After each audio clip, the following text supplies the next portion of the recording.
Welcome to all. എല്ലാവർക്കും secret P S സിയിലേക്ക് സ്വാഗതം. അപ്പോൾ നമ്മൾ സിലബസ് ബേസ്ഡ് ആയിട്ട് ക്ലാസ് സ്റ്റാർട്ട് ചെയ്തിട്ടുണ്ട്. കേരളവുമായി ബന്ധപ്പെട്ട് യൂറോപ്യന്മാരുടെ വരവ്, യൂറോപ്യന്മാരുടെ സംഭാവന എന്ന് പറയുന്ന ടോപ്പിക്ക് നമ്മൾ എടുത്തു കഴിഞ്ഞിട്ടുണ്ട്. അതിൻ്റെ പ്രീവിയസ് ക്വസ്റ്റ്യൻ ആൻസേഴ്സും പി എസ് സി ചോദിച്ച ചോദ്യങ്ങളും നമ്മൾ ചെയ്തിട്ടുണ്ട്. അതുപോലെ തന്നെ നെക്സ്റ്റ് ഇന്ത്യ രാഷ്ട്രീയ ചരിത്രത്തിലെ ബ്രിട്ടീഷ് ആധിപത്യം എന്ന് പറയുന്ന ടോപ്പിക്ക് നമ്മൾ കംപ്ലീറ്റ് ചെയ്തിട്ടുണ്ട്. ലോക ചരിത്രത്തിലെ ഇംഗ്ലണ്ടിലെ മഹത്തായ വിപ്ലവം, അമേരിക്കൻ സ്വാതന്ത്ര്യ സമരം, ഫ്രഞ്ച് വിപ്ലവം, റഷ്യൻ വിപ്ലവം, ചൈനീസ് വിപ്ലവം, രണ്ടാം ലോക മഹായുദ്ധാനന്തര രാഷ്ട്രീയ ചരിത്രം എന്നിവ കംപ്ലീറ്റ് ചെയ്തിട്ടുണ്ട് കേട്ടോ. ഇനി നമ്മൾ നെക്സ്റ്റ് നോക്കാൻ പോകുന്നത് ഭൂമിശാസ്ത്രമാണ്. ഭൂമിശാസ്ത്രത്തിൻ്റെ അടിസ്ഥാന തത്വങ്ങൾ: ഭൂമിയുടെ ഘടന, അന്തരീക്ഷം, പാറകൾ, ഭൗമോപരിതലം എന്ന് പറയുന്ന ഒരു ടോപ്പിക്കാണ് നമ്മൾ ഇന്നത്തെ ക്ലാസ്സിൽ നോക്കാൻ പോകുന്നത്. അപ്പോൾ നമുക്ക് പ്രധാനപ്പെട്ട പോയിൻറ്സും നോക്കാം. അത് കഴിഞ്ഞിട്ട് നമുക്ക് SCERT ക്ലാസ്സും കൂടി ആഡ് ചെയ്യാം കേട്ടോ ഇതിൽ. അപ്പോൾ അതും കൂടി ചെയ്തിട്ട് നമ്മൾ ഈ ഒരു ക്ലാസ് കംപ്ലീറ്റ് ചെയ്യും. അതിനുശേഷം നമ്മൾ കഴിഞ്ഞ പരീക്ഷകളിൽ PSC ചോദിച്ച പ്രീവിയസ് ക്വസ്റ്റ്യൻ പേപ്പർ വെച്ചിട്ട് നമ്മൾ ക്ലാസ് എടുക്കുന്നതായിരിക്കും. അതുപോലെ തന്നെ സ്റ്റേറ്റ്മെൻറ്റ് ടൈപ്പായിട്ടും അന്തരീക്ഷത്തിൽ നിന്നൊക്കെ ചോദ്യങ്ങൾ വരാറുണ്ട് അല്ലേ. അപ്പോൾ നമുക്ക് ആ ഒരു ക്ലാസ്സും കൂടി നമ്മൾ ചെയ്യുന്നതായിരിക്കും കേട്ടോ. അപ്പോൾ ക്ലാസ്സുകൾ ഉപകാരപ്രദമാണെന്നുണ്ടെങ്കിൽ സപ്പോർട്ട് ചെയ്യുക. നമുക്ക് ക്ലാസ്സിലേക്ക് പോകാം. എന്താണ് അന്തരീക്ഷം എന്ന് വെച്ചാൽ എന്താണ്? വിവിധ വാതകങ്ങളും പൊടിപടലങ്ങളും നിറഞ്ഞതാണ് അന്തരീക്ഷം അല്ലേ. അന്തരീക്ഷം എന്ന് പറയുന്നത് വിവിധ വാതകങ്ങളും പൊടിപടലങ്ങളും നിറഞ്ഞതാണ്. ഗുരുത്വാകർഷണ ബലമാണ് അന്തരീക്ഷ വായുവിനെ ഭൂമിക്ക് ചുറ്റും പിടിച്ചു നിർത്തിയിരിക്കുന്നത്. അപ്പോൾ എന്താണ് അന്തരീക്ഷ വായുവിനെ ഭൂമിക്ക് ചുറ്റും പിടിച്ചു നിർത്തിയിരിക്കുന്നത് എന്നാണ്? ഗുരുത്വാകർഷണ ബലമാണ്. വ്യക്തമായ അന്തരീക്ഷമുള്ള ഏക ഗ്രഹം ഭൂമി മാത്രമാണ്. വ്യക്തമായി അന്തരീക്ഷമുള്ള ഏക ഗ്രഹം ഏതാണ്? ഭൂമി മാത്രമാണ്. അപ്പോൾ എന്തൊക്കെയാണ് പറഞ്ഞത്? അന്തരീക്ഷം എന്ന് പറയുന്നത് വിവിധ വാതകങ്ങളും പൊടിപടലങ്ങളും നിറഞ്ഞിരിക്കുന്നു. ഗുരുത്വാകർഷണ ബലമാണ് അന്തരീക്ഷ വായുവിനെ ഭൂമിക്ക് ചുറ്റും പിടിച്ചു നിർത്തിയിരിക്കുന്ന വ്യക്തമായ അന്തരീക്ഷമുള്ള ഏക ഗ്രഹം എന്ന് പറയുന്നത് ഏതാണ്? ഭൂമി മാത്രമാണ്. അന്തരീക്ഷ വായുവിലെ പ്രധാന ഘടകം എന്താണ്? നൈട്രജൻ ആണ് അല്ലേ. അന്തരീക്ഷ വായുവിലെ പ്രധാന ഘടകം എന്താണ്? നൈട്രജൻ ആണ്. അന്തരീക്ഷ വായുവിലെ ഈ നൈട്രജൻ്റെ അളവെന്ന് പറയുന്നത് 78.8%. 78.8% നൈട്രജൻ്റെ അളവ്. ഓക്സിജനാണ് വായുവിൽ കൂടുതലായുള്ള രണ്ടാമത്തെ വാതകം. രണ്ടാമത്തെ വാതകം ഏതാണ്? ഏറ്റവും കൂടുതൽ അന്തരീക്ഷത്തിലുള്ളത് രണ്ടാമത്തെ വാതകം ചോദിക്കുകയാണെങ്കിൽ ഓക്സിജനാണ്. അതിൻ്റെ അളവ് എത്രയാണ്? ഓക്സിജൻ്റെ 20.95%. അപ്പോൾ അന്തരീക്ഷ വായുവിലെ പ്രധാന ഘടകം എന്ന് പറയുന്നത് നൈട്രജനാണ് കൂടുതലായിട്ട് കാണപ്പെടുന്നത്. എത്രയാണ്? 78.8%. രണ്ടാമതായിട്ട് കൂടുതൽ കാണപ്പെടുന്നത് ഓക്സിജനാണ്. ഓക്സിജൻ എത്രയാണ്? 20.95%. ഭൗമാന്തരീക്ഷത്തിൽ ഏറ്റവും കൂടുതലുള്ള മൂന്നാമത്തെ വാതകം ആർഗണാണ്. ഭൗമാന്തരീക്ഷത്തിൽ ഏറ്റവും കൂടുതലുള്ള മൂന്നാമത്തെ വാതകം ഏതാണ്? ആർഗണാണ്. ആർഗണിൻ്റെ അളവ് എന്ന് പറയുന്നത് 0.93% 0.93% ആർഗണിൻ്റെ അളവ്. ഇനി ഭൂമിയിലെ താപനിലയെ താഴാതെ പിടിച്ചു നിർത്തുന്ന വാതകമാണ് കാർബൺ ഡൈ ഓക്സൈഡ്. ഭൂമിയിലെ താപനിലയെ താഴാതെ പിടിച്ചു നിർത്തുന്ന വാതകം ഏതാണ്? കാർബൺ ഡൈ ഓക്സൈഡ് ആണ്. കാർബൺ ഡൈ ഓക്സൈഡ് അന്തരീക്ഷ വായുവിൽ 0.038%. 0.038%. അതാണ് കാർബൺ ഡൈ ഓക്സൈഡിൻ്റെ അളവ് കേട്ടോ. അപ്പോൾ നൈട്രജനാണ് കൂടുതലായിട്ട് കാണപ്പെടുന്നതെന്ന് പറഞ്ഞു. നൈട്രജൻ അളവ് എത്രയാണ് പറഞ്ഞത്? 78.8% പറഞ്ഞു അല്ലേ. അതുപോലെ തന്നെ ഓക്സിജനാണ് രണ്ടാമത്തെ കൂടുതലായിട്ടുള്ള മൂലകം എന്ന് പറയുന്നത്. അതെത്രയാണ് പറഞ്ഞത്? രണ്ടാമത്തെ വാതകം എന്ന് പറയുന്നത് അതെത്രയാണ്? 20.95%. ഇനി മൂന്നാമത് അന്തരീക്ഷ വായുവിൽ കാണപ്പെടുന്ന മൂന്നാമത്തെ വാതകം, ഏറ്റവും കൂടുതലായിട്ടുള്ള മൂന്നാമത്തെ വാതകം ഏതാണ്? ആർഗണാണ്. 0.93%. ഇനി കാർബൺ ഡൈ ഓക്സൈഡാണ് ഭൂമിയിലെ താപനിലയെ താഴാതെ പിടിച്ചു നിർത്തുന്നത്. ഈ കാർബൺ ഡൈ ഓക്സൈഡിൻ്റെ അളവ് എത്രയാണ്? 0.038%. ഏതാണ്ട് 180 കോടി വർഷം മുമ്പാണ് ഓക്സിജൻ സമൃദ്ധമായ അന്തരീക്ഷം ഭൂമിക്ക് ചുറ്റും രൂപം കൊണ്ടത്. എത്രയാണ് പറയുന്നത്? 180 കോടി വർഷം മുമ്പാണ് ഓക്സിജൻ സമൃദ്ധമായ അന്തരീക്ഷം ഭൂമിക്ക് ചുറ്റും രൂപം കൊണ്ടത്. അന്തരീക്ഷ വായുവിൻ്റെ ഭൂരിഭാഗവും ഉള്ളത് ഭൗമോപരിതലത്തിൽ നിന്നും 11 കിലോമീറ്ററിനുള്ളിലാണ്. അന്തരീക്ഷ വായുവിന് കൂടുതലായിട്ടുള്ള ഭൂരിഭാഗവും ഭാഗമുള്ളത് എവിടെയാണ്? ഭൗമോപരിതലത്തിൽ നിന്നും 11 കിലോമീറ്ററിനുള്ളിലാണ്. ഏതാണ്ട് 700 കിലോമീറ്റർ ഉയരം വരെ അന്തരീക്ഷ വായുവിൻ്റെ സാന്നിധ്യമുണ്ട്. ഏതാണ്ട് 700 കിലോമീറ്റർ വരെ 700 കിലോമീറ്റർ ഉയരം വരെ എന്തുണ്ട്? അന്തരീക്ഷ വായുവിൻ്റെ സാന്നിധ്യമുണ്ട്. ഈ അന്തരീക്ഷ വായു പ്രയോഗിക്കുന്ന മർദ്ദത്തെയാണെന്ന് പറയുന്നത് അന്തരീക്ഷ മർദ്ദം എന്ന് പറയുന്നത്. അന്തരീക്ഷ വായു പ്രയോഗിക്കുന്ന മർദ്ദത്തെയാണ് അന്തരീക്ഷ മർദ്ദം എന്ന് പറയുന്നത്. അന്തരീക്ഷ മർദ്ദം അളക്കാനുള്ള യൂണിറ്റാണ് മില്ലി ബാർ. അന്തരീക്ഷ മർദ്ദം അളക്കാനുള്ള യൂണിറ്റ് ഏതാണ്? മില്ലി ബാർ ആണ്. അപ്പോൾ നമ്മൾ എന്താ പറഞ്ഞത്? ഭൗമോപരിതലത്തിൽ നിന്നും എത്രയാണ്? 11 കിലോമീറ്ററിനുള്ളിൽ വരെ കൂടുതലായിട്ട് കാണപ്പെടുന്നുണ്ട് അല്ലേ? ഭൗമോപരിതലത്തിൽ നിന്നും 11 കിലോമീറ്റർ കൂടുതലാണ്, ആ ഒരു ഭാഗത്താണ് കൂടുതലായിട്ട് കാണപ്പെടുന്നത് അന്തരീക്ഷ വായുവിൻ്റെ കൂടുതൽ ഭാഗം അല്ലേ? അതുപോലെ തന്നെ 700 കിലോമീറ്റർ ഉയരം വരെ അന്തരീക്ഷ വായുവിൻ്റെ സാന്നിധ്യം കാണപ്പെടുന്നുണ്ട്. അന്തരീക്ഷ വായു പ്രയോഗിക്കുന്ന മർദ്ദത്തെയാണ് അന്തരീക്ഷ മർദ്ദം എന്ന് പറയുന്നത്. അന്തരീക്ഷ മർദ്ദം അളക്കാനുള്ള യൂണിറ്റ് ആണെന്ന് പറയുന്നത് മില്ലി ബാർ എന്ന് പറയുന്നത്. സമുദ്രനിരപ്പിൽ 1013 മില്ലി ബാറാണ് ഭൂമിയിലെ അന്തരീക്ഷ മർദ്ദം എന്ന് പറയുന്നത്. സമുദ്രനിരപ്പിൽ നിന്നും 1013 മില്ലി ബാറാണ് ഭൂമിയിലെ അന്തരീക്ഷ മർദ്ദം എന്ന് പറയുന്നത്. ഇനി നമുക്ക് ഡീറ്റെയിൽ ആയിട്ട് പഠിക്കാനുള്ള ഒരു ഭാഗമാണ് അന്തരീക്ഷത്തിലെ പാളികൾ അല്ലേ? അന്തരീക്ഷത്തിലെ പാളികളെ കുറിച്ച് SCERT കറക്റ്റായിട്ട് പറയുന്നുണ്ട് കേട്ടോ. നമുക്ക് നോക്കാം. അതിനു മുമ്പായിട്ട് കുറച്ച് പോയിന്റ്സ് നമുക്ക് പറഞ്ഞു പോകാം. ഭൂമിയുടെ അന്തരീക്ഷത്തെ പ്രധാനമായിട്ടും 5 പാളികളായിട്ടാണ് തരംതിരിക്കുന്നത്. ഭൂമിയുടെ അന്തരീക്ഷത്തെ പ്രധാനമായിട്ടും 5 പാളികളായിട്ടാണ് തിരിക്കുന്നത്. Troposphere, stratosphere, mesosphere, thermosphere, exosphere എന്നിവയാണ് അന്തരീക്ഷ പാളികൾ. അപ്പോൾ ഏതൊക്കെയാണ് അന്തരീക്ഷ പാളികൾ? Troposphere, stratosphere, mesosphere, thermosphere, exosphere എന്നിവയാണ് അന്തരീക്ഷ പാളികൾ. ഭൗമോപരിതലത്തോട് ഏറ്റവും ചേർന്നുള്ള അന്തരീക്ഷ പാളിയാണ് ട്രോപ്പോസ്ഫിയർ. പരമാവധി 16 കിലോമീറ്റർ വരെ ഉയരത്തിൽ ട്രോപ്പോസ്ഫിയർ വ്യാപിച്ചു കിടക്കുന്നു. അപ്പോൾ ട്രോപ്പോസ്ഫിയർ എന്ന് പറയുന്നത് എത്ര കിലോമീറ്റർ ആണ് പറയുന്നത്? ഭൗമോപരിതലത്തോട് ഏറ്റവും ചേർന്നുള്ള അന്തരീക്ഷ പാളിയാണ് ട്രോപ്പോസ്ഫിയർ. അതുപോലെ തന്നെ 16 കിലോമീറ്റർ വരെ ഉയരത്തിലാണ് വ്യാപിച്ചു കിടക്കുന്നത്. ഭൂമിയിലെ കാലാവസ്ഥാ പ്രതിഭാസങ്ങളെല്ലാം ഉണ്ടാകുന്നത് എവിടെയാണ്? ട്രോപ്പോസ്ഫിയറിലാണ്. ഭൂമിയിലെ കാലാവസ്ഥാ പ്രതിഭാസങ്ങളെല്ലാം ഉണ്ടാകുന്നത് ട്രോപ്പോസ്ഫിയറിലാണ്. അതുപോലെ തന്നെ കാറ്റ്, മഞ്ഞ്, മഴ, മേഘങ്ങൾ, ഇടി, മിന്നൽ എന്നിവയെല്ലാം എന്താണ്? ട്രോപ്പോസ്ഫിയറിലാണ് കാണപ്പെടുന്നത്. അപ്പോൾ ട്രോപ്പോസ്ഫിയർ എന്ന് പറയുന്നത് ഏറ്റവും അടുത്ത് കിടക്കുന്നതാണ്. അതുപോലെ തന്നെ 16 കിലോമീറ്റർ വരെയാണ് ഇത് വ്യാപിച്ചു കിടക്കുന്നത്. ഭൂമിയിലെ കാലാവസ്ഥാ പ്രതിഭാസങ്ങളെല്ലാം കാണപ്പെടുന്നത് ട്രോപ്പോസ്ഫിയറിലാണ്. കാറ്റ്, മഴ, മഞ്ഞ് വീഴ്ച, മേഘങ്ങൾ, ഇടി, മിന്നൽ എന്നിവയെല്ലാം ട്രോപ്പോസ്ഫിയർ പാളിയിലാണ് ഉണ്ടാവുന്നത്. കാറ്റ്, മഴ, മഞ്ഞ് വീഴ്ച, മേഘങ്ങൾ, ഇടി, മിന്നൽ എന്നിവയെല്ലാം ട്രോപ്പോസ്ഫിയറിലാണ് കാണപ്പെടുന്നത്. ചോദിക്കാറുണ്ട് കേട്ടോ. ട്രോപ്പോസ്ഫിയറിൻ്റെ പ്രത്യേകത എന്താണ്? ഭൂമിയിലെ കാലാവസ്ഥാ പ്രതിഭാസങ്ങളെല്ലാം ഉണ്ടാകുന്ന എവിടെയാണ്?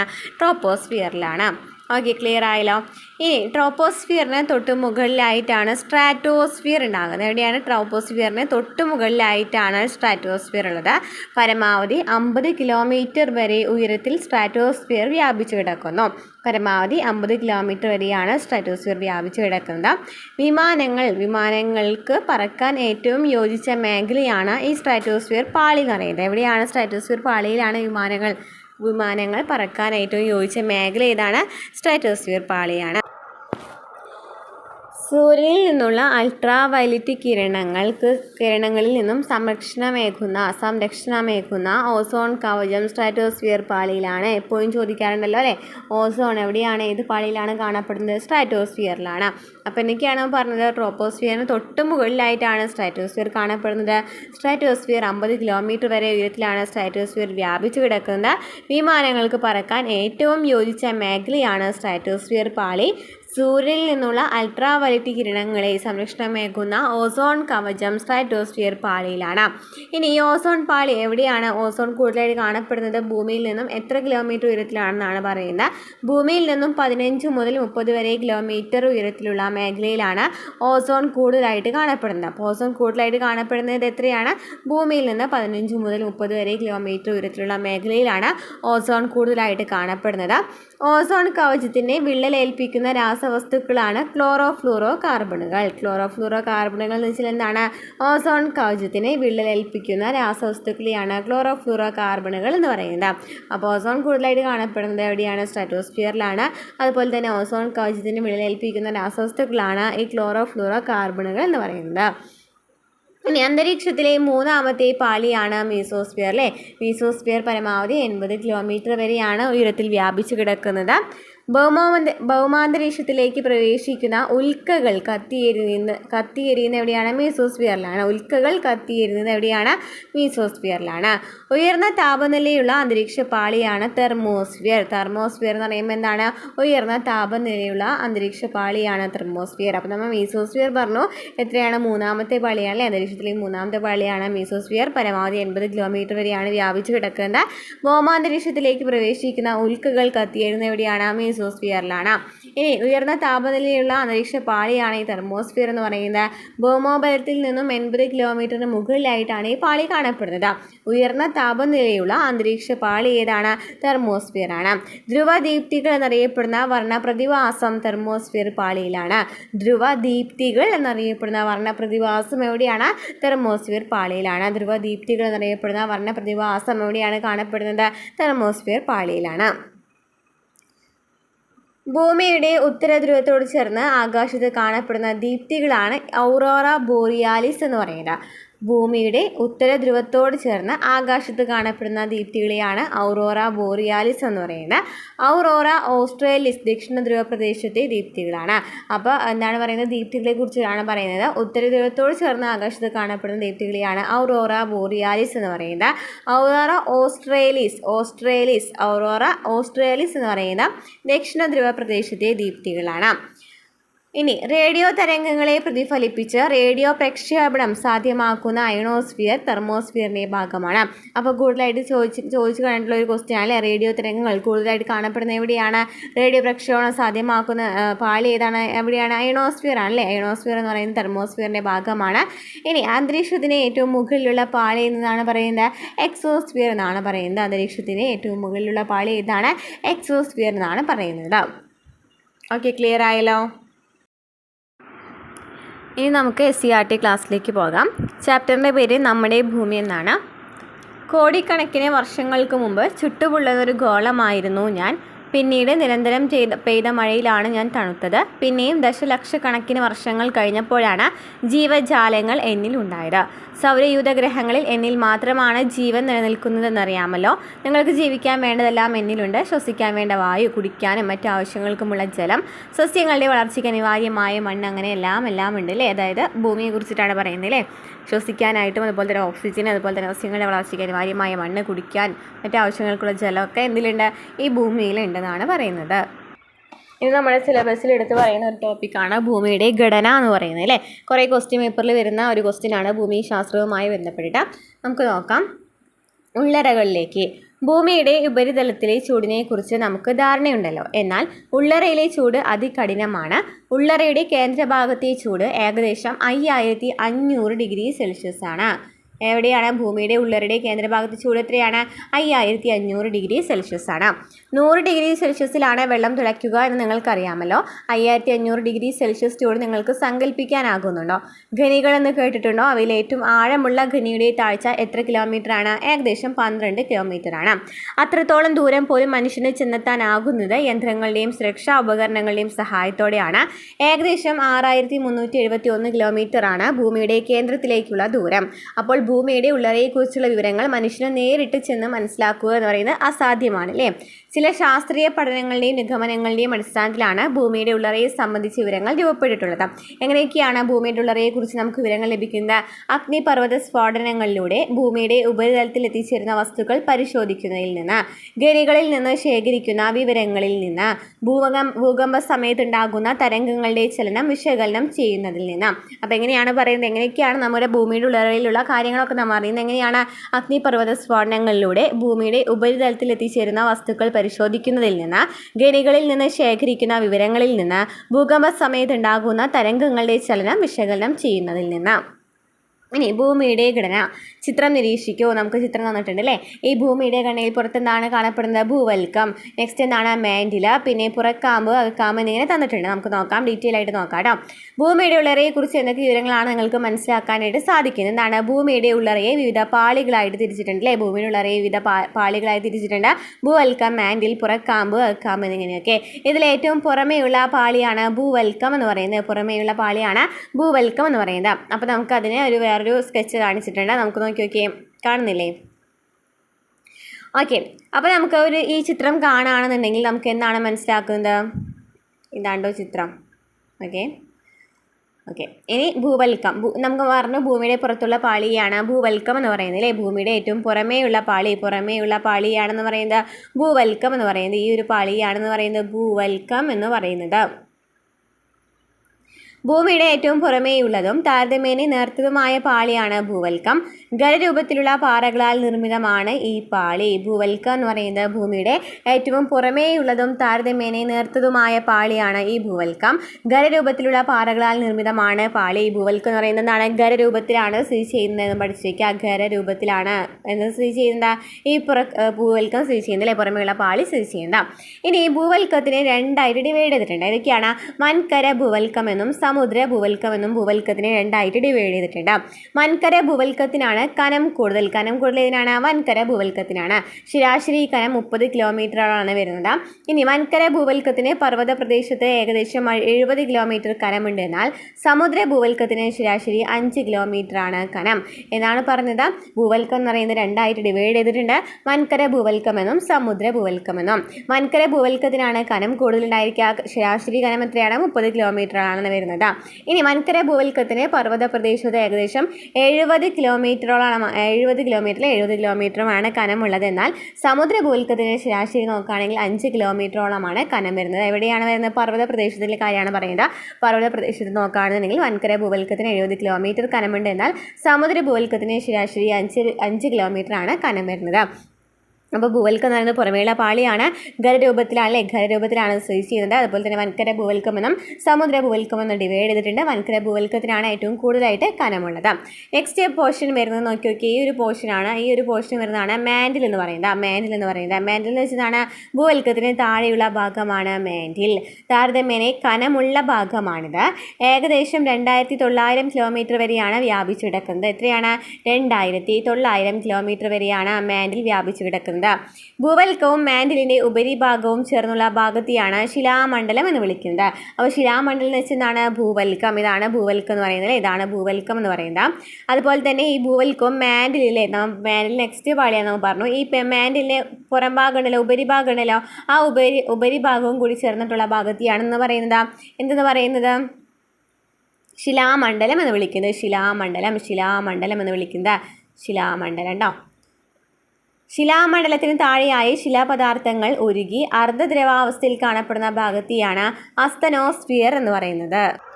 അപ്പോൾ ശിലാപദാർത്ഥങ്ങൾ ഉരുകി അർദ്ധദ്രവാവസ്ഥയിൽ കാണപ്പെടുന്ന ഭാഗത്തെയാണ് എന്ന് പറയുന്നത് അസ്തനോസ്ഫിയർ എന്ന് പറയുന്നത്. എന്നാൽ അസ്തനോസ്ഫിയറിന് താഴെയുള്ള ഭാഗം ഖരാവസ്ഥയിലാണ് കേട്ടോ. അപ്പോൾ നമ്മൾ പറഞ്ഞു ശിലാമണ്ഡലം എന്ന് പറയുന്നത് എന്താണ്? മാൻഡിലിൻ്റെ ഉപരിഭാഗവും അതുപോലെ തന്നെ ഭൂവൽക്കവും ചേർന്നതിനാണ് ശിലാമണ്ഡലം എന്ന് പറയുന്നത്. ഈ ശിലാമണ്ഡലത്തിന് താഴെയായിട്ട് ശിലപദാർത്ഥങ്ങൾ ഉരുകി അർദ്ധദ്രവാവസ്ഥയിൽ കാണപ്പെടുന്ന ഭാഗമാണ് അസ്തനോസ്ഫിയർ. അപ്പോൾ അസ്തനോസ്ഫിയർ എന്ന് പറയുന്നത് എന്താണ്? ദ്രവാവസ്ഥയിലാണ്. അസ്തനോസ്ഫിയർ എന്താണ്? ദ്രവാവസ്ഥയിലാണ്.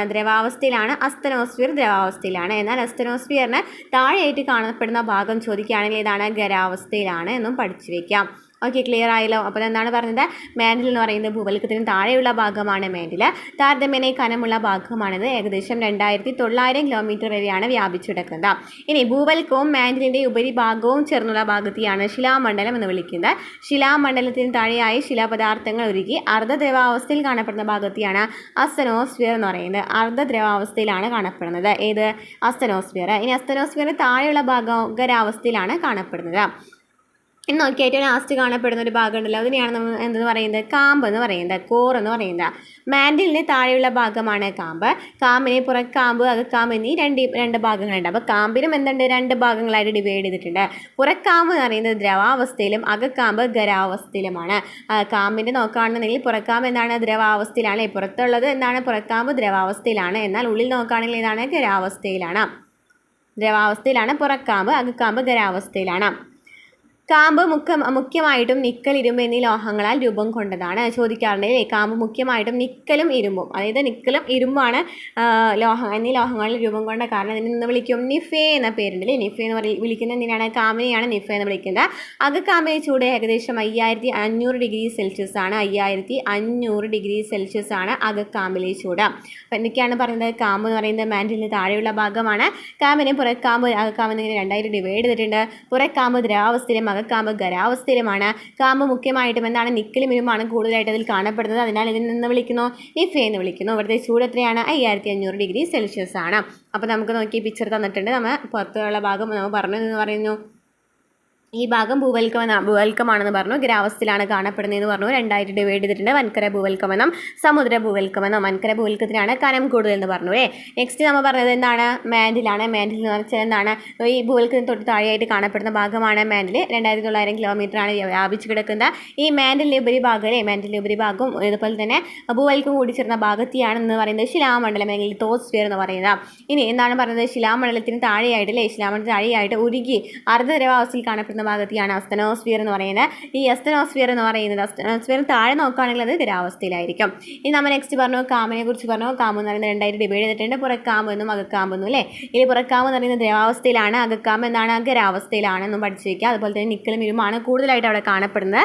അതിനാൽ നിഫെ എന്നും പറയുന്നുണ്ട്. 5500 ഡിഗ്രി സെൽഷ്യസ് ആണ് അകക്കാമ്പിൽ ചൂടെന്ന് പറയുന്നത്. അപ്പോൾ നമ്മൾ പറഞ്ഞു ഭൂവൽക്കത്തിനെ കുറിച്ചും മാൻഡിലിനെ കുറിച്ചും കാമ്പിനെ കുറിച്ചും നമ്മൾ ഡീറ്റെയിൽ ആയിട്ട് പറഞ്ഞു. നെക്സ്റ്റ് നോക്കാം, ശരിയായിട്ടുള്ളതും തെറ്റായിട്ടുള്ളതും നോക്കാം. ഭൂമിയുടെ ഏറ്റവും പുറമേയുള്ള ശിലാനിർഭരമായ ഉറപ്പുള്ള ഭാഗമാണ് ഭൂവൽക്കം എന്ന് പറയുന്നത്. ശരിയാണല്ലോ. ഭൂവൽക്കവും മാൻഡിലിന്റെ ഉപരിഭാഗവും ചേർന്നാണ് ശിലാമണ്ഡലം. ശരിയാണല്ലേ. ശിലാപദാർത്ഥങ്ങൾ ഉരുകി അർദ്ധദ്രവാവസ്ഥയിൽ കാണപ്പെടുന്ന ഭാഗമാണ് അസ്തനോസ്ഫിയർ. അല്ലേ. നോക്കി നോക്കി, ശിലാമണ്ഡലത്തിൽ താഴെയായിട്ട് ശിലാപദാർത്ഥങ്ങൾ ഉരുകി അർദ്ധദ്രവാവസ്ഥയിൽ കാണപ്പെടുന്ന ഭാഗത്തെയാണ് അസ്തനോസ്ഫിയർ എന്ന് പറയുന്നത്. ഇനി പുറക്കാമ്പ് ദ്രവാവസ്ഥയിലാണ്. വൻകര ഭൂവൽക്കം എന്ന സമുദ്ര ഭൂവൽക്കം എന്നീ ഭൂവൽക്കത്തിന് 2 ഭാഗങ്ങളുണ്ട് അല്ലേ. കാമ്പിന് എന്താ പേരുണ്ട്? നിഫെ എന്നും പേരുണ്ട്. ഇനി ഭൂമിയുടെ അന്തരീക്ഷം. അപ്പോൾ നമ്മൾ ഭൂമിയുടെ ഘടനയെ കുറിച്ച് നമ്മൾ ഡീറ്റെയിൽ ആയിട്ട് പറഞ്ഞു കഴിഞ്ഞു. ക്ലിയർ ആയിട്ടുണ്ടെന്ന് വിചാരിക്കുന്നു. ക്ലാസ്സുകൾ ഇഷ്ടപ്പെടുകയാണെന്നുണ്ടെങ്കിൽ ലൈക്ക് ചെയ്യാം കേട്ടോ. അപ്പോൾ ഇനി ഭൂമിയുടെ അന്തരീക്ഷത്തെക്കുറിച്ച് നോക്കാം. ജീവജാലങ്ങൾക്ക് നിലനിൽക്കാൻ കഴിയുന്ന രീതിയിൽ ഭൂമിയും അന്തരീക്ഷവും മാറിയത് എങ്ങനെയാണ്?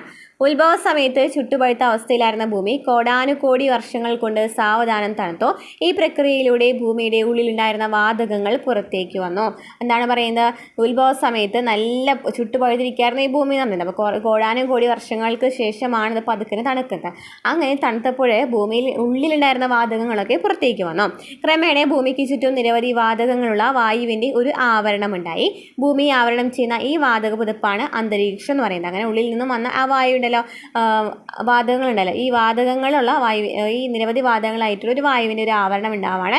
ഈ വായുവിൻ്റെ ആവരണത്തെയാണെന്ന് പറയുന്നത് അന്തരീക്ഷം എന്ന് പറയുന്നത്. സസ്യങ്ങളുടെ ആവിർഭാവത്തോടെ പ്രകാശ സംശ്ലേഷണ ഫലമായി അന്തരീക്ഷം ഓക്സിജനാൽ സമ്പന്നമായി. പ്രകാശ സംശ്ലേഷണത്തോടെയാണ് ഓക്സിജൻ വരുന്നത് അല്ലേ. അന്തരീക്ഷത്തിലുള്ള വാതകങ്ങളാണ് nitrogen, oxygen, carbon dioxide എന്നിവ. ഈ വാതകങ്ങൾ കൂടാതെ മറ്റ് വാതകങ്ങളും പൊടിപടലങ്ങളും ജലാംശവും ഉണ്ട്. അത് ഏതൊക്കെയാണ് വാതകങ്ങൾ, എത്രയൊക്കെയുണ്ടെന്ന് നമ്മൾ പറയുന്നുണ്ട് കേട്ടോ. ഇനി അന്തരീക്ഷ സംരചന. ഭൗമോപരിതലത്തിൽ നിന്നും 10,000-ഓളം കിലോമീറ്റർ ഉയരം വരെ അന്തരീക്ഷത്തിൽ സാന്നിധ്യമുണ്ട്. എന്നാൽ ആകെ അന്തരീക്ഷ വായുവിൻ്റെ 97% സ്ഥിതി ചെയ്യുന്നത് ഭൗമോപരിതലത്തിൽ നിന്ന് ഏകദേശം 29 കിലോമീറ്റർ ഉയരം വരെയാണെന്ന് കണക്കാക്കപ്പെടുന്നു. ഉയരം കൂടുന്തോറും വാതകങ്ങളുടെ അളവ് കുറഞ്ഞാണ് വരുന്നത്. മനുഷ്യനും മറ്റു ജീവജാലങ്ങൾക്കും ജീവവായുവായ ഓക്സിജൻ, സസ്യങ്ങളുടെ നിലനിൽപ്പിന് ആവശ്യമായ കാർബൺ ഡൈ ഓക്സൈഡ് എന്നിവ ലഭിക്കുന്നത് എവിടെ നിന്നാണ്? അന്തരീക്ഷത്തിൽ നിന്നാണ്. ഈ 2 വാതകങ്ങളാണ് ഭൂമിയിൽ ജീവൻ നിലനിർത്തുന്നതിൽ മുഖ്യ പങ്ക് വഹിക്കുന്നത്. ഏതൊക്കെയാണ്? ഓക്സിജനും കാർബൺ ഡൈ ഓക്സൈഡാണ്. മനുഷ്യരും മറ്റു ജീവജാലങ്ങൾക്കും ആവശ്യമായി ജീവവായുവാണ് ഓക്സിജൻ എന്ന് പറയുന്നത്. സസ്യങ്ങളുടെ നിലനിൽപ്പിന് ആവശ്യമായിട്ടുള്ളത് കാർബൺ ഡൈ ഓക്സൈഡാണ്. അതൊക്കെ ലഭിക്കുന്നത് എവിടെ നിന്നാണ്? അന്തരീക്ഷത്തിൽ നിന്നാണ്. ഈ 2 വാതകങ്ങളാണ് ഭൂമിയിൽ ജീവൻ നിലനിർത്തുന്നതിൽ പ്രധാന പങ്ക് വഹിക്കുന്നത്. ഇനി നമുക്ക് എത്രയാണെന്ന് പറഞ്ഞിട്ടുണ്ട്. അന്തരീക്ഷവാതകങ്ങൾ ഏതൊക്കെയാണ്? Argon, carbon dioxide, neon, helium, krypton, xenon, hydrogen എന്നിവയൊക്കെ എന്താണ്? അന്തരീക്ഷവാതകങ്ങളാണ്. ഇതിൽ നമുക്ക് നൈട്രജൻ എന്ന് പറയുന്നത് 78%, ഓക്സിജൻ എന്ന് പറയുന്നത് 21%. ഇത് 2 കണക്കും പഠിച്ചു വയ്ക്കുക. Nitrogen 78%, oxygen 21%. പിന്നെ കാണപ്പെടുന്ന വാതകങ്ങളാണ് argon, carbon dioxide, neon, helium, krypton, xenon, hydrogen എന്നിവ. സൂര്യതാപമേറ്റ് ഭൗമോപരിതലത്തിൽ നിന്നും ജലം നീരാവിയായി അന്തരീക്ഷത്തിലെത്തുന്ന പ്രക്രിയയാണ് ബാഷ്പീകരണം എന്ന് പറയുന്നത്. എന്താണ് ഇവാപ്പറേഷൻ എന്ന് വെച്ചാൽ?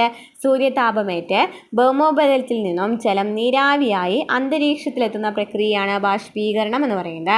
ഭൗമോപരിതലത്തിൽ നിന്ന് ഏകദേശം 90 കിലോമീറ്റർ മാത്രമേ ജലബാഷ്പത്തിന് സാന്നിധ്യം ഉണ്ടായിരിക്കുള്ളൂ.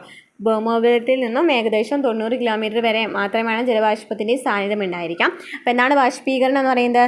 സൂര്യതാപമേറ്റ് ഭൗമോപരിതലത്തിൽ നിന്നും ജലം നീരാവിയായ അന്തരീക്ഷത്തിലെത്തുന്ന പ്രക്രിയയാണ് ബാഷ്പീകരണം എന്ന് പറയുന്നത്. വാതകങ്ങൾ, ജലതന്മാത്രകൾ എന്നിവയ്ക്ക് പുറമെ പൊടിപടലങ്ങളും അന്തരീക്ഷത്തിൻ്റെ ഭാഗമാണ്. അപ്പോൾ അന്തരീക്ഷത്തിൻ്റെ ഭാഗം എന്തൊക്കെയാണ് നമ്മൾ പറഞ്ഞു? പൊടിപടലങ്ങളൊക്കെ അന്തരീക്ഷത്തിൻ്റെ ഭാഗമാണ് നമ്മൾ പറഞ്ഞല്ലേ. അതിന് പുറമെ വാതകങ്ങൾ, ജലതന്മാത്രകൾ എന്നിവയൊക്കെ ഉണ്ട് കേട്ടോ. വാതകങ്ങൾ, ജലതന്മാത്രകൾ, പൊടിപടലങ്ങളൊക്കെ ചേർന്നാണ് അന്തരീക്ഷം എന്ന് പറയുന്നത്. പൊടിപടലങ്ങൾ സാധാരണയായി കണ്ടുവരുന്നത് ഭൗമോപരിതലത്തിനോട് ചേർന്ന് അന്തരീക്ഷ ഭാഗങ്ങളിലാണ്. പൊടിപടലങ്ങൾ സാധാരണയായിട്ട് കാണപ്പെടുന്നത് ഭൗമ ഉപരിതലത്തിനോട് ചേർന്ന് അന്തരീക്ഷ ഭാഗങ്ങളിലാണ്. ആ ഉപരിതലത്തിനോട് ചേർന്ന അന്തരീക്ഷ ഭാഗങ്ങളിലാണ് കൂടുതലായിട്ട് കാണപ്പെടുന്നത് പൊടിപടലങ്ങൾ കാണപ്പെടുന്നത്. അന്തരീക്ഷത്തിലെ നേർത്ത പൊടിപടലങ്ങളെ ചുറ്റി അന്തരീക്ഷ നീരാവി ഘനീഭവിച്ച് മേഘങ്ങൾ രൂപപ്പെടുന്നു. അതിനാൽ അന്തരീക്ഷത്തിലെ നേർത്ത പൊടിപടലങ്ങളെ ഘനീകരണ മർമ്മങ്ങൾ എന്നാണ് വിളിക്കുന്നത്. അങ്ങനെ ഈ പൊടിപടലങ്ങളൊക്കെ ചുറ്റിയിട്ടാണ് അന്തരീക്ഷ നീരാവി ഘനീഭവിച്ചിട്ട് മേഘങ്ങൾ രൂപപ്പെടുന്നത്. അപ്പോൾ മേഘങ്ങൾ രൂപപ്പെടുന്നത് ഏതാണ്? പൊടിപടലങ്ങളെ ചുറ്റിയുള്ള അന്തരീക്ഷ നീരാവി ഘനീഭവിച്ചിട്ടാണ് മേഘങ്ങൾ രൂപപ്പെടുന്നത്.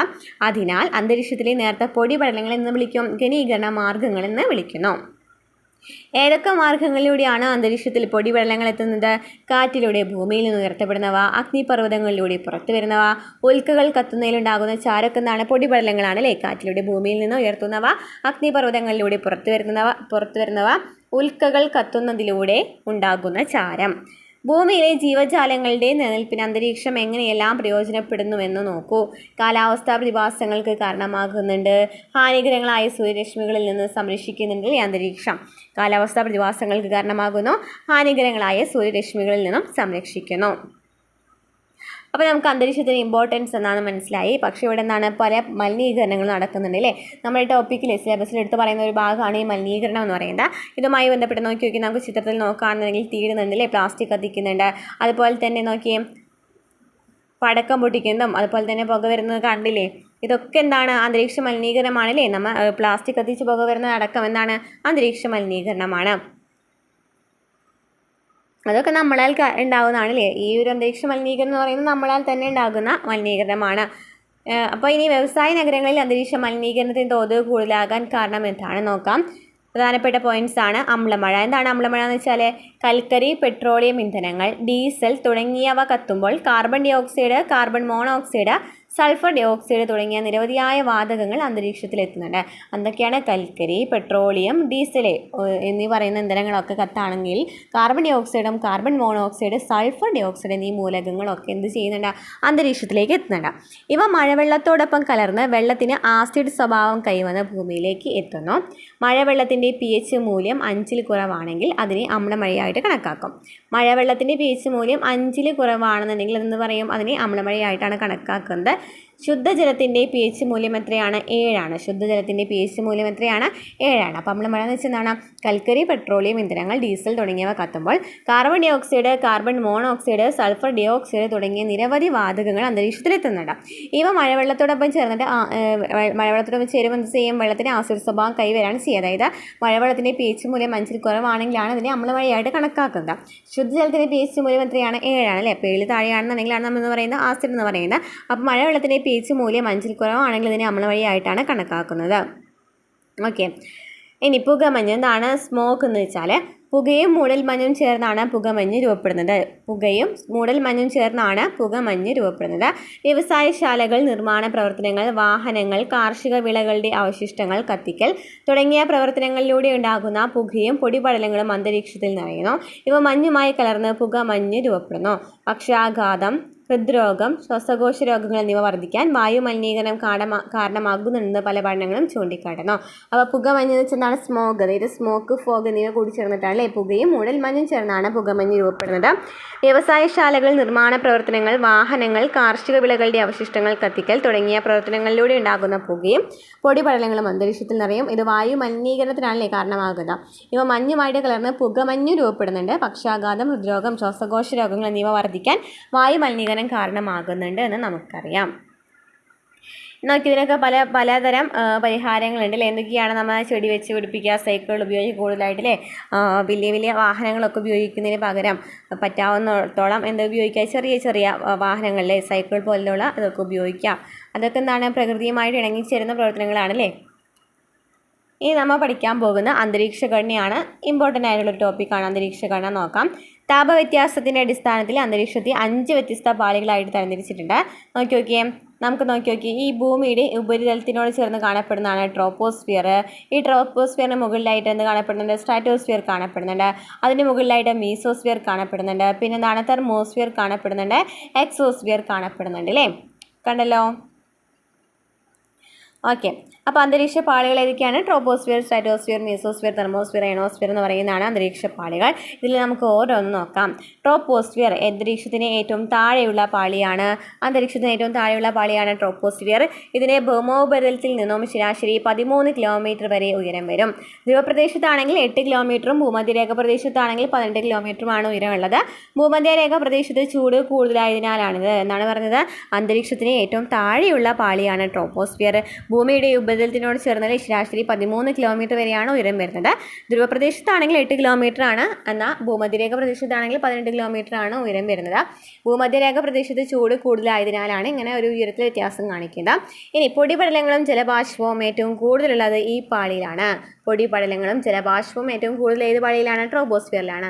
അതിനാൽ തന്നെ മേഘരൂപീകരണം, മഴ, മഞ്ഞ്, കാറ്റ് തുടങ്ങിയ അന്തരീക്ഷ പ്രതിഭാസങ്ങളും സംഭവിക്കുന്നത് ട്രോപ്പോസ്ഫിയറിലാണ്. ട്രോപ്പോസ്ഫിയറിൻ്റെ ഒരു പ്രധാന സവിശേഷത ഭൗമോപരിതലത്തിൽ നിന്നും ഓരോ 165 മീറ്റർ ഉയരത്തിലും 1 ഡിഗ്രി സെൽഷ്യസ് എന്ന തോതിൽ അന്തരീക്ഷ താപനില കുറയുന്നു എന്നതാണ്. ഇതിനെ ക്രമമായ താപനഷ്ട നിരക്ക് എന്നാണ് വിളിക്കുന്നത്. ഇമ്പോർട്ടൻ്റ് ആയിട്ടുള്ള പോയിന്റ് ആണോ? 165 മീറ്റർ ഉയരം കൂടുന്തോറും 1 ഡിഗ്രി സെൽഷ്യസ് വെച്ച് കുറയുന്നുണ്ട്. അപ്പോൾ അതിനാൽ എന്ന് വിളിക്കുന്നു? ക്രമമായ താപനഷ്ട നിരക്ക് എന്ന് വിളിക്കുന്നു. അതെവിടെയാണ്? ട്രോപ്പോസ്ഫിയർ എന്ന് പറയുന്ന പാളിയിലാണ്. അപ്പോൾ അന്തരീക്ഷത്തിന് ഏറ്റവും താഴെയുള്ള പാളിയാണ് ട്രോപ്പോസ്ഫിയർ. ഭൗമോപരിതലത്തിൽ നിന്നും ശരാശരി 13 കിലോമീറ്റർ വരെയാണ് ഉയരം വരുന്നത്. പൊടിപടലങ്ങളും ജലബാഷ്പമൊക്കെ ഏറ്റവും കൂടുതലുള്ള പാളിയാണ് ട്രോപ്പോസ്ഫിയർ. അതുപോലെ തന്നെ മേഘരൂപീകരണം, മഴ, മഞ്ഞ്, കാറ്റ് തുടങ്ങിയ അന്തരീക്ഷ പ്രതിഭാസങ്ങളെല്ലാം സംഭവിക്കുന്നത് എവിടെയാണ്? ട്രോപ്പോസ്ഫിയറിലാണ്. ട്രോപ്പോസ്ഫിയറിൻ്റെ ഒരു പ്രധാന സവിശേഷത എന്താണ്? ഭൗമോപരിതലത്തിൽ നിന്നും ഓരോ 165 മീറ്റർ ഉയരത്തിലും 1 ഡിഗ്രി സെൽഷ്യസ് എന്ന തോതിൽ കുറയുന്നുണ്ട് അല്ലേ? അന്തരീക്ഷ താപനില കുറയുന്നുണ്ട്. അതിനെയാണ് ക്രമമായ താപനഷ്ട നിരക്ക് എന്ന് വിളിക്കുന്നത്. Next, stratosphere. ട്രോപ്പോസ്ഫിയറിന് തൊട്ട് മുകളിലുള്ള അന്തരീക്ഷ പാളിയാണ് സ്ട്രാറ്റോസ്ഫിയർ. ട്രോപ്പോസ്ഫിയറിന് തൊട്ട് മുകളിലുള്ള അന്തരീക്ഷ പാളി ഏതാണ്? സ്ട്രാറ്റോസ്ഫിയർ ആണ്. ഭൗമോപരിതലത്തിൽ നിന്നും ശരാശരി 50 കിലോമീറ്റർ വരെയാണ് ഉയരം. ഭൗമോപരിതലത്തിൽ നിന്നും ശരാശരി 50 കിലോമീറ്റർ വരെയാണ് ഉയരം വരുന്നത്. സ്ട്രാറ്റോസ്ഫിയറിൽ ഒരു നിശ്ചിത ഉയരം കഴിയുമ്പോൾ താപം വർദ്ധിച്ചു വരുന്നതായിട്ടാണ് കാണപ്പെടുന്നത്. നമ്മൾ ട്രോപ്പോസ്ഫിയറിൽ താപം കുറഞ്ഞു എന്നല്ലേ പറയുന്നത്. എന്നാൽ സ്ട്രാറ്റോസ്ഫിയറിൽ നേരെ ഓപ്പോസിറ്റാണ്. എന്താണ്? താപം കൂടിയാണ് വരുന്നത് അല്ലേ? സ്ട്രാറ്റോസ്ഫിയറിലാണ് ഓസോൺ പാളി ഉള്ളത്. ഇമ്പോർട്ടൻ്റ് ആണ്. ഓസോൺ പാളി എവിടെയാണ്? സ്ട്രാറ്റോസ്ഫിയറിലാണ്. ഇത് ഉപരിതലത്തിൽ നിന്നും ഏകദേശം 25 കിലോമീറ്റർ ഉയരത്തിലാണ് നിലകൊള്ളുന്നത്. 25 കിലോമീറ്റർ ഉയരത്തിലാണ് ഓസോൺ പാളി കാണപ്പെടുന്നത്. സ്ട്രാറ്റോസ്ഫിയറിലാണ്. ട്രോപ്പോസ്ഫിയറിന് തൊട്ട് മുകളിലുള്ള അന്തരീക്ഷ പാളിയാണ്. ഉപരിതലത്തിൽ നിന്നും 50 കിലോമീറ്റർ വരെയാണ് ഉയരം വരുന്നത്. അതുപോലെ തന്നെ ഒരു ഉയരം കഴിയുമ്പോൾ താപം വർദ്ധിച്ചു വരുന്നതായിട്ടാണ് അവിടെ കാണപ്പെടുന്നത്. ഇനി ഓസോൺ എന്ന് പറയുന്നത് എന്താണ്? ഭൂമിയുടെ രക്ഷാകവചമാണ്. സൂര്യനിൽ നിന്നുള്ള അപകടകാരികളായ അൾട്രാവയലറ്റ് രശ്മികളെ തടഞ്ഞു നിർത്തി ഭൂമിയെ സംരക്ഷിക്കുന്നത് അന്തരീക്ഷത്തിലെ ഓസോൺ വാതകങ്ങളുടെ സാന്നിധ്യമാണ്. അൾട്രാവയലറ്റ് രശ്മികൾ വർദ്ധിച്ച തോതിൽ ഭൗമോപരിതലത്തിൽ പതിച്ചാൽ അത് ജീവജാലങ്ങൾക്ക് ഹാനികരമാക്കുകയും ആവാസവ്യവസ്ഥയെ ദോഷകരമായി ബാധിക്കുകയും ചെയ്യും. അപ്പോൾ ഈ അൾട്രാവയലറ്റ് കാരണമുണ്ടാകുന്ന ദോഷങ്ങൾ ഏതൊക്കെയാണ്? ആഹാര ശൃംഖലയുടെ തകർച്ച, കൃഷിനാശം, സസ്യവളർച്ച മുരടിക്കൽ, അകാല വാർദ്ധക്യം, അന്ധത, തിമിരം, ത്വക്കിലുണ്ടാകുന്ന ക്യാൻസർ എന്നിവയ്ക്കൊക്കെ എന്തിന് കാരണമാക്കുന്നുണ്ട്? അൾട്രാവയലറ്റ് കിരണങ്ങൾക്ക് മൂലമുണ്ടാകുന്ന കാരണങ്ങളാണ് അല്ലേ? ദോഷങ്ങളാണ്. ആഹാര ശൃംഖലയുടെ തകർച്ച, കൃഷിനാശം, സസ്യവളർച്ച മുരടിക്കൽ, അകാല വാർദ്ധക്യം, അന്ധത, തിമിരം, ത്വക്കിലുണ്ടാകുന്ന ക്യാൻസർ. ഇനി എന്നാണ് ഓസോൺ ദിനം? എല്ലാ വർഷവും സെപ്റ്റംബർ 16-നാണ് ലോക ഓസോൺ ദിനമായിട്ട് ആചരിച്ചു വരുന്നത്. ഓസോൺ സംരക്ഷണത്തിൻ്റെ ആവശ്യകത സംബന്ധിച്ച് ജനങ്ങളിൽ അവബോധം ഉണ്ടാക്കുക, ഓസോൺ ശോഷണത്തിന് കാരണമായേക്കാവുന്ന ഉൽപ്പന്നങ്ങളുടെ ഉപയോഗം നിയന്ത്രിക്കുക എന്നിവയാണ് ഈ ദിനാചരണത്തിൻ്റെ ലക്ഷ്യങ്ങൾ എന്ന് പറയുന്നത്. നെക്സ്റ്റ് പാളിയാണ് മീസോസ്ഫിയർ. സ്ട്രാറ്റോസ്ഫിയറിന് മുകളിൽ ഏകദേശം 50 കിലോമീറ്റർ മുതൽ 80 കിലോമീറ്റർ വരെയാണ് എന്തുള്ളത്? മീസോസ്ഫിയർ സ്ഥിതി ചെയ്യുന്നത്. ഈ പാളിയിൽ ഉയരം കൂടുന്തോറും താപം കുറയുന്ന പ്രതിഭാസമുണ്ട്. ട്രോപ്പോസ്ഫിയറിൽ നമുക്ക് താപം കുറയുന്നു എന്ന് പറഞ്ഞല്ലോ. അപ്പോൾ മീസോസ്ഫിയറിൽ എന്തുണ്ട്? താപം കുറയുന്ന പ്രതിഭാസമുണ്ട്. ഭൗമ ഉപരിതലത്തിൽ നിന്ന് ഏകദേശം 80 കിലോമീറ്റർ ഉയരത്തിലെത്തുമ്പോഴും താപനില -100 ഡിഗ്രി സെൽഷ്യസ് വരെ താഴ്ന്നു. അന്തരീക്ഷത്തിലെ ഏറ്റവും കുറഞ്ഞ താപനിലയാണ് ഇവിടെ അനുഭവപ്പെടുന്നത്. ഭൗമാന്തരീക്ഷത്തിലേക്ക് കടന്നെത്തുന്ന ഉൽക്കകൾ മിക്കതും കത്തിച്ചാരമാകുന്നത് ഈ പാളിയിൽ വെച്ചാണ്. അപ്പോൾ മീസോസ്ഫിയറിനെ കുറിച്ച് പറയുകയാണെന്നുണ്ടെങ്കിൽ 50 മുതൽ 80 കിലോമീറ്റർ വരെയാണ് ഉയരം വരുന്നത്.